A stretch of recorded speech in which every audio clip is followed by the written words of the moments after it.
Good morning. మీకు ఇప్పుడండి sorry, ఇవి అమెరికాలో కట్టే ఇండ్లు అండి, కొత్తగా కడుతున్న ఇండ్లు. ఇప్పుడు ఈ ఓల్డ్ అవతల ఆక్యుపైడ్ అయినా కూడా కొత్త ఈతలు కట్ట 4 ఇండ్లు అండి ఇవి. 1 2 3 4 ఇండ్లు అండి ఇవి. ఇదొక ఇల్లు. ఇది ఎట్లా ఉందో సేమ్ యాజ్ ఇట్ ఈజ్గా అదే సైజు, ఇట్లాగే మోడలు, ఇదే మెజర్స్తో మా అమ్మాయి ఇల్లు ఉంటుందండి. నేను చూస్తున్నా చూడండి, ఇది ఎట్లా కడతారో చెప్తా మీకు. ఈ కింద బేస్ వరకు మీకు జూమ్ చేస్తున్నా. ఈ కింద బేస్ వరకు ఒక 8 ఇంచెస్ 10 ఇంచెస్ సిమెంట్ కాంక్రీట్తో ఉంది చూడండి. సిమెంట్ వర్క్ అదే అండి. అంత థిక్నెస్తో గ్రౌండ్ అంతా తయారు చేస్తారండి. చేసిన తర్వాత ఇంకా చూడండి, ఇక మొత్తం వుడ్తోనే. కొన్ని కార్నర్స్ దగ్గర బిగ్ సైజు కర్రలు పెడతారు, మధ్య మధ్యలో సన్న సన్న కర్రలు పెడతారు. అట్లాగా మొత్తం కర్రలు లేపి చేస్తారండి. ఇది ఈ మధ్యలో ఉన్నది ఎంట్రన్స్, అది గరాజ్కి. ఈ పక్కన ఒక రూము సేమ్ మా అమ్మాయి వాళ్ళ ఇలాగా. ఆ పైన ఒక విండో, ఒక అంటే లివింగ్ స్పేస్. ఆ లెఫ్ట్ సైడ్ ఉన్న విండో లివింగ్ స్పేస్, మిడిల్లో ఉన్నది ఒక బెడ్రూము. ఇటు సైడ్లో ఇంకా ప్యానెల్ కొట్టలేదు, ఇటు సైడ్లో ఉన్నది ఒక బెడ్రూమ్. ఇది కింద ఒక బెడ్రూమ్, పైన ఒక లివింగ్ రూమ్, పైన ఒక 2 బెడ్రూమ్లు ఈ సైడ్ ఉంటాయండి. ఇది ఫ్రంట్ సైడ్ అంతా గార్డెన్ చేస్తారు. ఇవన్నీ ప్యానెల్స్ పెట్టినారు కదా, ఆ కట్టలన్నీ ఏంటంటే ఆ ప్యాలెట్స్ అన్నీ పైన టాప్ అంతా అయిపోయింది, వాటి మీద ఇప్పుడు ప్యానెల్స్ పేర్ చేస్తారు. ఇదంతా ఇంకా ఫినిషింగ్ వర్క్ చాలా ఉంటుంది. సో ఇదనమాట. ఇది ఫ్రంట్ సైడ్ ఎలివేషన్ వస్తుంది. ఇది రోడ్డు. గరాజ్లో ఒక పార్కింగ్ ఉంటుంది. గరాజ్ ముందు కూడా కావాలనుకుంటే ఒక కార్ పెట్టుకునేంత ప్లేస్ ఉంటుంది రోడ్ వరకు. ఇట్లాగా ఇంకపోతే నేను బ్యాక్ సైడ్ చూపిస్తానండి మీకు. ఇది సైడు, ఇది కార్నర్ హౌస్. యాక్చువల్గా ఇది కార్నర్ హౌస్ కొంచెం బెటర్గా ఉంటుంది. ఇది మామూలుగా మిడిల్లో హౌస్కి మిడిల్లో ఉంటే కొంచెం ప్యాక్డ్ లాగా అనిపిస్తుంది. ఇది కొంచెం ప్రైవసీగా ఉంటుంది, డిస్టర్బెన్స్ తక్కువ అనమాట.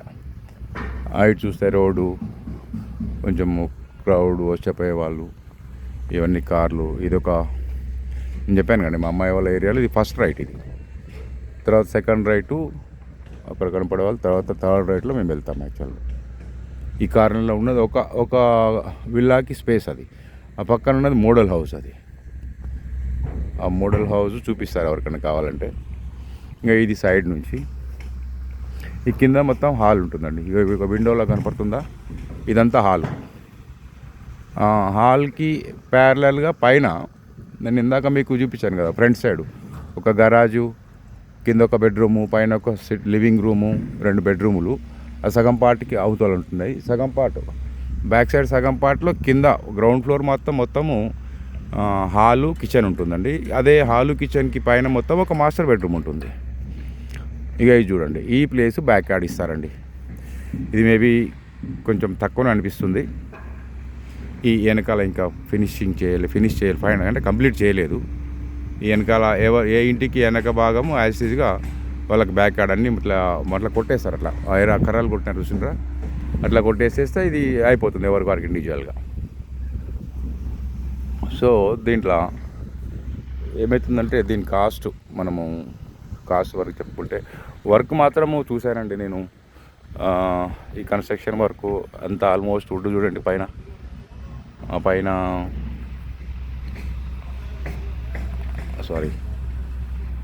పైన చూడండి కొంచెం ఎక్స్పోజ్ చేస్తున్నా. పైన అన్ని క్రాసులు పెట్టి మన ఊళ్ళల్లో ఇంతకుముందుకు మన ఊళ్ళో దూలాల్లాగా క్రాస్గా పెట్టేసి పైన పెంకలు వేసుకునే వాళ్ళం.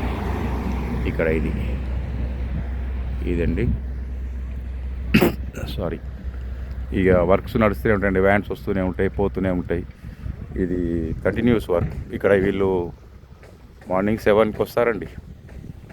7కి వచ్చి 4 o'clock ప్యాక్. 4 తర్వాత ఎవ్వరూ కనపడరండి ఇక్కడ. ఇది కన్స్ట్రక్షన్ చేసే విధానము. దీనికి ఫ్లోరింగ్ చేసే వాళ్ళు కాంట్రాక్ట్ వేరే ఉంటాడు. మెయిన్ కాంట్రాక్ట్ కింద అంతా సబ్ కాంట్రాక్ట్లు అండి, చూసారు. ఈ వుడ్ కొట్టే వాళ్ళు వేరే, ఈ ప్యానెల్ కొట్టే వాళ్ళు వేరే, పెయింటింగ్ వేరే, ఎలక్ట్రికల్ వేరే, ఎవరికి వాళ్ళు బండ్లలో వస్తారు, ఎవరి పని వాళ్ళు చేసుకొని వెళ్ళిపోతూ ఉంటారు. సో ఇది ఒక్కొక్క ఇల్లు యావరేజ్గా ఒక 2500 ఏమో బిల్టప్ ఏరియా ఉంటుంది. ఆ 2000 వరకు ఇటు బ్యాక్ యార్డ్ ఇస్తాడు. మొత్తం 4500 స్క్వేర్ ఫీట్ అనుకో. మన స్క్వేర్ ఫీట్లో ఉంటుంది. 4500 to 5000 వేరియేషన్ ఉంటుంది. కొంచెం హౌస్కి కార్నర్ కొంచెం ఎక్కువ, లేకపోతే మధ్యలో ఒకటి తక్కువ రావచ్చు, ఒకటి ఎక్కువ జాగా ఉంటే ఎక్కువ రావచ్చు అనుకున్న దానికంటే. దీని బడ్జెట్ రేషియో ఎట్లుంటుందంటే 700K to 800K మధ్యలో. 700K 800K మధ్యలో ఉంటుంది. అంటే 100K అంటే ఒక $1,00,000 అండి.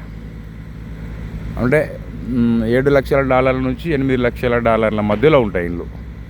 $8,00,000 అంటే $1,00,000కి మనకు 85 లక్షలు. 7 అనుకోండి, 8 ఏళ్ళు 56, 6,60,00,000 ప్లస్ అది కలిపి 7 కోట్లు అవుతుందండి. 7 కోట్లు 8 కోట్ల 7 కోట్లు 7,5,00,000 మధ్యలో వస్తుంది ఒక ఇల్లు. ఇక దానికి తర్వాత ఈఎంఐ యావరేజ్గా వేసుకుంటే 3,000, ఎక్కువ మార్జిన్, ఎక్కువ ఇనిషియల్ పేమెంట్ కట్టుకుంటే 3,000, లేదు తక్కువ మార్జిన్ కడితే 4,000. ఇట్లా 3-4,000 మధ్యలో పేమెంట్ చేస్తూ పోతారండి పిల్లలు. అది సంగతి. సో ఏదో వర్క్ చేస్తారు, నాకేదో భయం వేస్తుంది, వెళ్ళి తీస్తున్నాం అంటారని భయం వేస్తుంది. కానీ ఏం అనుకోరు అనుకుంటా. మేబీ మనం ఏమి చేయట్లేదు.